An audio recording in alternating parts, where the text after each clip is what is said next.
बच्चों, जैसा कि आप जानते हैं, आज हम लोग स्त्री प्रजनन तंत्र के बारे में पढ़ेंगे। स्त्री प्रजनन तंत्र क्या होता है? किसी को पता है? नहीं पता है।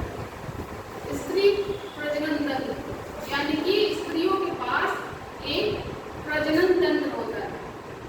सृष्टि में जितने भी फीमेल्स होती हैं उनके पास एक प्रजनन तंत्र होता है। स्त्रियां ही हैं जो किसी नए बच्चे को जन्म देती हैं, है ना। मेल के पास बच्चे को जन्म देने के लिए शक्ति नहीं होती, तो प्रजनन किससे होता है?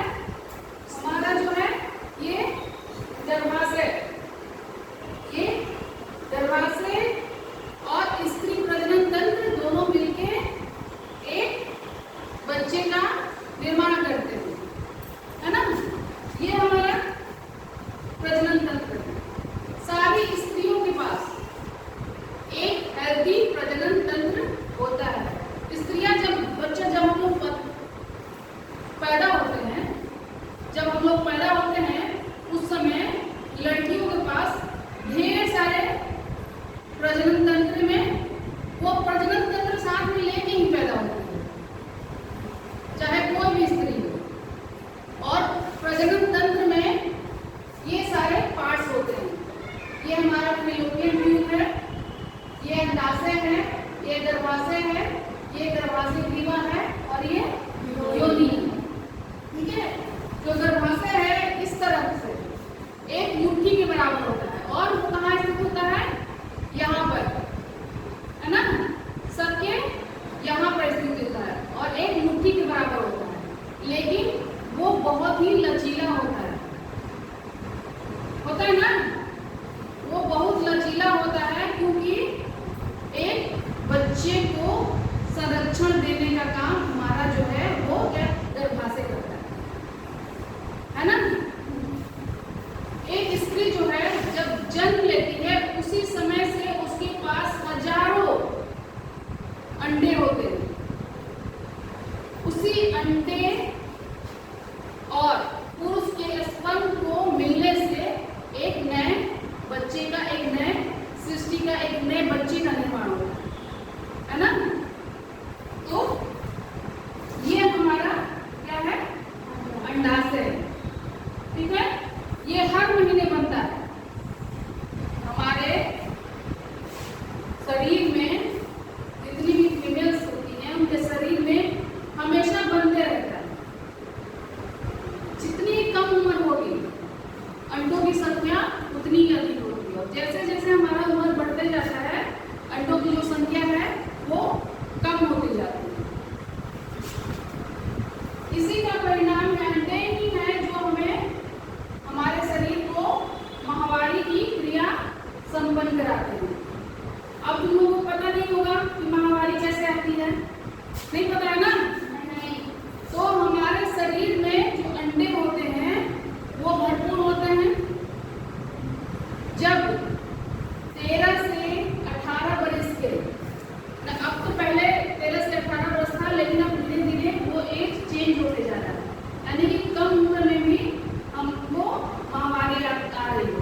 तो 11 से 18 वर्ष के बीच एक अंडा है जो वो परिपक्व हो जाता है, यानी कि पक जाता है ना। जब पकता है वो तो इधर उधर घूमने लगता है। ये जो अंडा है ना ये इधर उधर घूमने लगता है। अब घूमते घूमते कहाँ जाता है? फैलोपियन ट्यूब से होते हुए ये जो हमारा अंडा यहाँ बन रहा है, हमेशा बनते रहेगा, है ना। ये बनते ये बाहर भी कुछ अंडे जो हैं वो घूमने लगते हैं। उसी में से एक पका हुआ अंडा होता है जो इधर घूमते हुए यहाँ आ जाता है। बहुत सारे अंडे घूमते हुए यहाँ आते हैं, लेकिन एक अंडा उसमें पका हुआ होता है। अगर उस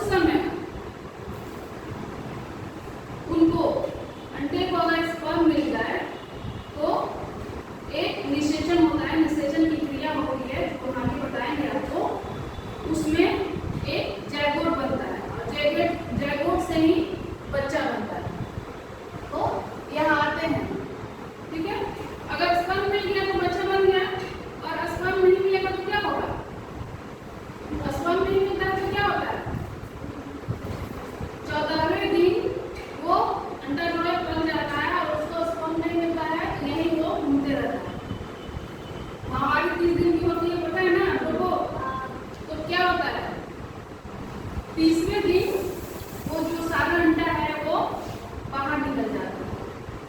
किसके रूप में? ब्लड के रूप में, है ना। ये पूरे महीने यहाँ घूमते रहेगा, यहाँ से जाएगा 14वें दिन, 14वें दिन यहाँ से यहाँ आ जाएगा और यहाँ घूमते रहेगा। अगर उसको स्पर्म नहीं मिलेगा तो क्या करेगा? दूसरे दिन वो बाहर आ जाएगा, है ना। समझ आया कैसे बच्चा बनता है? आया कि नहीं आया? तो सारी जितनी भी मेल स्त्रियां मेल पर्सन है हमारे पृथ्वी पे, सबके पास एक गर्भाशय होता है और स्वस्थ गर्भाशय का होना बहुत ही जरूरी है। तो हमारा गर्भाशय जब स्वस्थ रहेगा तभी जाके हम एक स्वस्थ बच्चे को जन्म दे सकते हैं, है ना। एक स्वस्थ स्त्री ही एक स्वस्थ बच्चे को जन्म दे सकती है। एक और इस गर्भाशय को हेल्दी रखने के लिए हमको क्या करना होगा? गर्भाशय कैसे काम करेगा? गर्भाशय को हम हेल्दी रखेंगे तभी तो अच्छे से काम कर पाएगा। उसके लिए हमको क्या करना होगा? हम लोग को हेल्दी खाना खाना होगा, जिसमें क्या?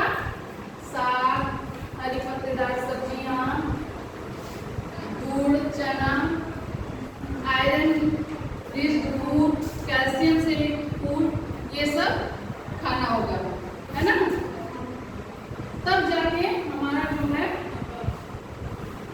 ये प्रजनन तंत्र स्वस्थ रहेगा, है ना। तो प्रजनन तंत्र